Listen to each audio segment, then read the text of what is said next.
not apologizing for playing this deck. Today we have Trickstars.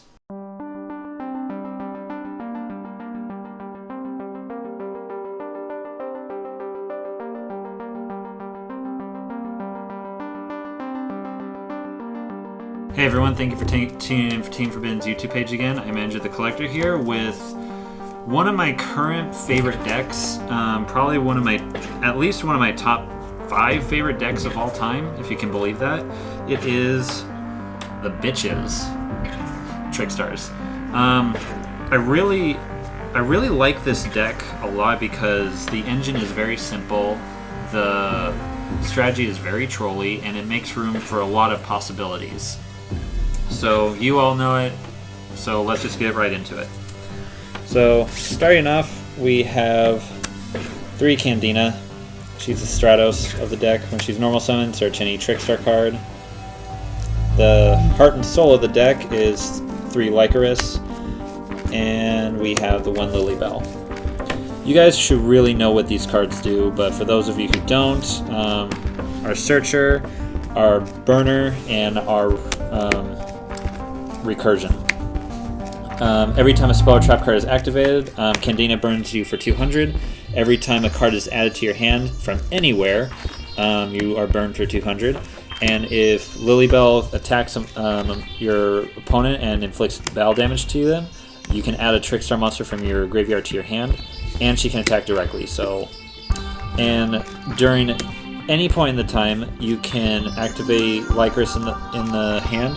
By targeting a Trickstar monster on your side of the field, return to the hand and special summon out Lycoris. And you can activate 2 of these on 1 monster in the same chain. And Lilybell's second effect is that when she's added to the hand by a card effect, she automatically gets special summoned out.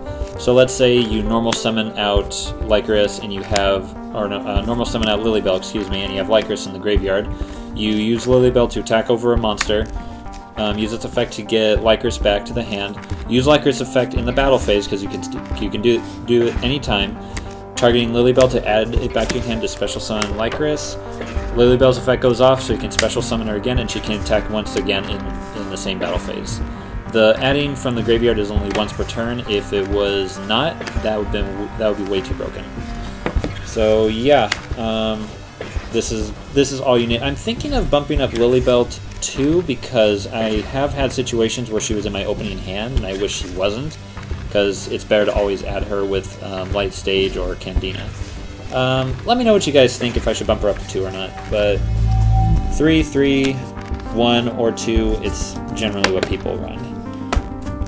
Next up, we have the hand traps. We have 3 Droll and Lockbird. Yes, I do run the Droll Reincarnation combo. It's cancer, but in this day and age, you kind of have to run it to compete with all the other bullshit. And I actually have pulled it off relatively well and quite often. Next, we have 2 Ash Blossom. Run 3 if you have 3. I only have 2 at the moment, so if you have 3, I would recommend running 3. 2 Effect Veiler because monster effect negation is key. Shame it targets. Oh, one thing I found out is that let's say that you normal summon a Candina to your side of the field and they try to Effect Veiler it or impermanence it. If you have a Lycoris in your hand, you can chain Lycoris effect to target to return it to the hand, especially summon out Lycoris. Their effect negation loses their target and you still get the search. It's pretty damn broken. And next we have 2 Honest. I'm so glad I put these in because the biggest weakness for Trickstars is that they have trouble getting over huge monsters. So until the new Honest Trickstar comes out, if it comes out in dual power or anything, I'm going to be running Honest. Then I have 1 Eater of Millions. I only have this in here because I don't have a 3rd Ash Blossom. If you have a 3rd Ash Blossom, replace it with this, but it's good removal, and yeah, so. And next we have the Kaiju Engine. I have one of most of the Kaijus in here. I'm missing the Wind one and the Dark one. But I really like the Kaiju Engine because it is by far the best monster removal in the game's history, and a lot of people don't run it as often anymore because Slumber got limited to 1. But I say, hey, if you run this amount and you give them Gamma Seal, it messes up their strategy. So yeah, I love the Kaiju Engine, and I'm not going to change it because this is also another fix to getting over high level monsters. And that's it for the monsters. It's a pretty decent amount. I think it's like 21 or 22 monsters. Next, on to the spells, we have 3 Light Stage. You do not run any less. This is just as important as Lycaris. When it's activated, you add 1 Trickstar monster from your deck to your hand, and that is not once per turn. So if you have 2 in your hand, you can activate 2 and get 2 searches off in the same turn. And their second effect is that you can target 1 set card, 1 set spell or trap on your opponent's side of the field, and it cannot be activated this turn, unless they chain to that effect. And at the end phase, it's forced to activate, and if it can't, it's sent to the graveyard. Always remember to do that. I have lost too many rounds to count by not doing that. And then 3 Call by the Grave, because this deck really hates hand traps, and you really need that protection.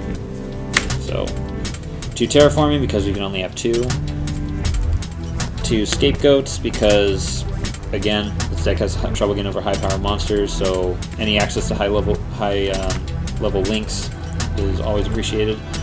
And I'm kind of contradicting myself. 2 Pot of Desires. I know.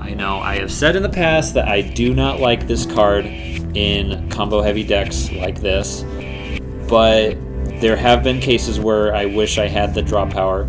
So far, it has not backfired too badly, but the instant it does, it's gone, and I'm gonna find another way.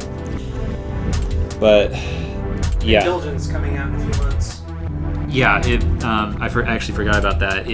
Once that card comes out and I'm able to get my hands on it, I'm going to be scrapping these for that, because the extra deck is a lot more expendable when it comes to discard fodder. Not necessarily discard fodder, but like for example, Eater of Millions. So once the new pot card comes out, it's definitely coming in here for the extra draw power. And next we have the 1-ofs, Raigeki, Monster Reborn, obviously, and the 1 Kaiju Slumber, because we have 5 Kaijus in here, all glorious. You'd be a fool not to run Slumber. And obviously for the traps, 3 Reincarnation, should not have to explain. A lot of people say this card should be banned. I disagree, because it's just so much fun, and I think it's a perfectly balanced card. Unless it's combo with the Droll, in which case it'd be Cancer. I admit to that, but still. Well, that's why it's limited at 1 in Japan. I think banned is a little hard. 1 is fine. Well, even so, 1 is still too much for me. I think I'd be fine if it were at 2, but 1 I could not do. And that is it for the main deck. We go on to the extra deck. The extra deck is a little bare because you don't really go into it that much other than the Scapegoats. You have the 2 Hip Boys if you ever need that extra boost. 2 Mrs. Radiant for Scapegoat. Same thing with the Link Spooters. Trisbania for back row removal. It's good with Reincarnation. If you have Reincarnation in the grave plus another Trickstar, banish it to special summon a Trickstar to zone this card points to and banish all their shit. It's good against Altergeist and back row heavy decks. Soryuja, I never went into him, but he's there if I need him. Topologic, same thing as Trisbania, instead with monsters. And Borolo Dragon, for obvious reasons. I know it's a low monster count for the extra deck, but my suggestion is for once the new pot card comes out of just filling it with like random throwaway monsters. If you put Waking and the Dragon in, spoiler alert, it's not in here. Just fill it up with Last Warrior from Another Planet, the Raid Raptor monster, the Naturia Beast monster, or anything that you desire. And onto the side deck, Mind Control. So steal your opponent's cards and do link shenanigans with them. 3 goes in match, because other than Scapegoat, you are all light monsters, and it's really good against Altergeist. That's mainly why I have it in here. 3 dimensional barriers because Mech Knights invoked are.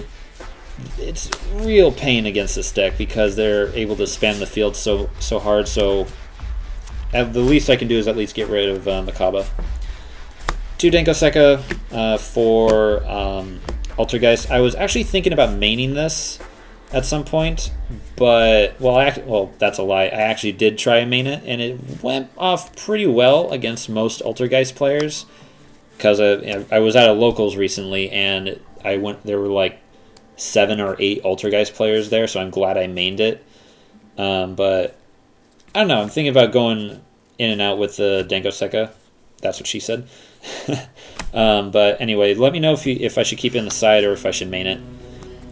2 Twin Twister for backrow removal, and 2 evenly matched because it's fucking evenly matched. It makes the game evenly matched. So that is my profile on Trickstars. We will probably do updated deck profile for it once the new Trickstar hand trap gets released, whenever that is. Guessing it might be in dual power, but we won't know until the rest of the list comes out. I think it actually was confirmed in dual power. Actually, it was confirmed. I think it was. It might be. It might be. Don't take my word for it, but if it is, great. We'll do an update whenever it gets released. But for now, this is probably the best Trickstar variant I can get, at least for what I have. If you can find a build better.